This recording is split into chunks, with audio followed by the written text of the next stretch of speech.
Hello everybody, today we will be going over multiplication with imaginary numbers. So imaginary numbers are used primarily with quadratics when the quadratic does not cross the x-axis, so it has imaginary solutions. And in order to really get an idea on how we multiply these, we're going to compare with just basic combining like terms with some x's, and then we're going to see how that compares with our i's.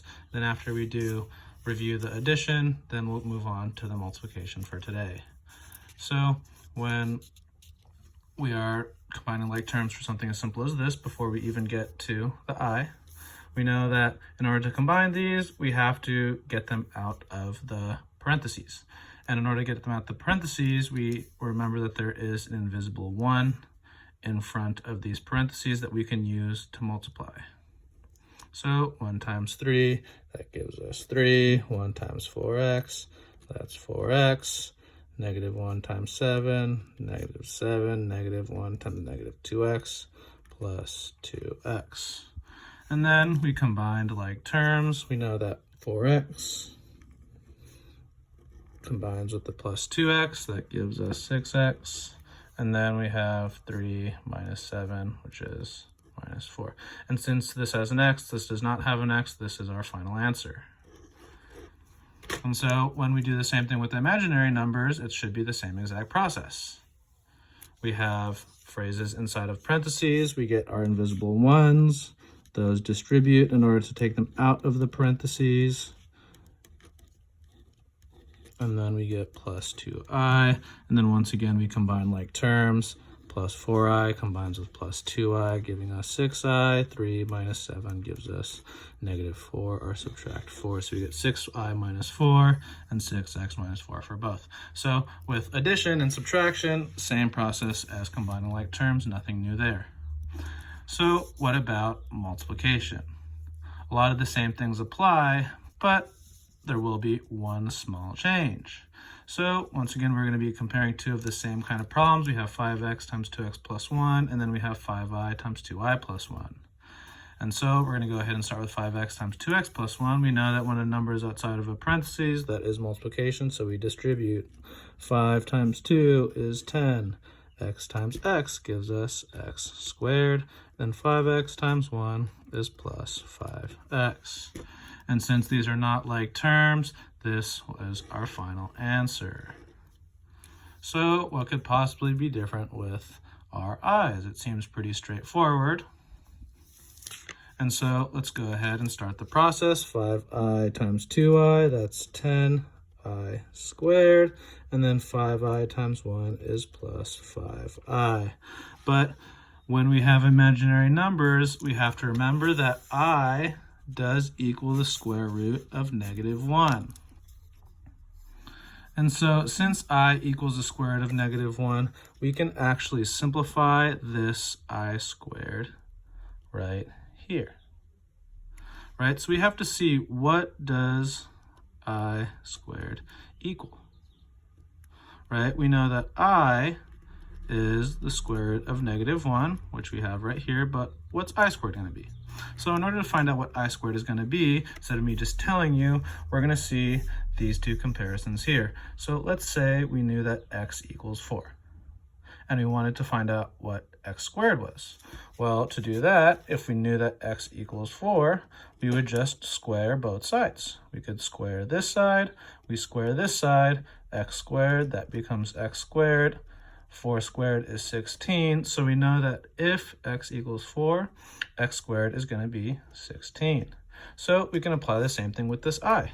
If this I is the square root of negative 1, we want to find out what I squared is. So using the same steps here, we have I equals the square root of negative 1. To find out what I squared is, we square this side and we square this side. I squared, that stays as I squared. And now when we do the square root of negative 1 squared, remember this radical cancels out with that 2, the exponent, bringing us just the negative 1. So I squared equals negative 1. Very important thing to know right there. So we know that I is the square root of -1 and I squared is -1. Two very important identities to make sure that you know. That is a negative. So that means that this I squared, we get 10. Instead of the I squared, it's 10 times -1 plus 5I. And that gives us 10 times -1 is -10 plus 5I. Since we cannot combine the -10 or the 5I, that is our final answer. So this right here is the one extra thing we need to add on for today. So let's do two quick examples. So let's say we want to multiply 3I times 4I minus 1. We follow distribution. 3I times 4I. 3 times 4 is 12. I times I is I squared. 3I times -1 is minus 3I. We remember that I squared equals -1, so we have to use that right here. So we get 12 times -1 minus 3I. 12 times -1 is -12 minus 3I. That is your final answer. Lastly, we have two binomials. And if we remember to multiply these, we're going to have to do double distribution, or we can just make a box.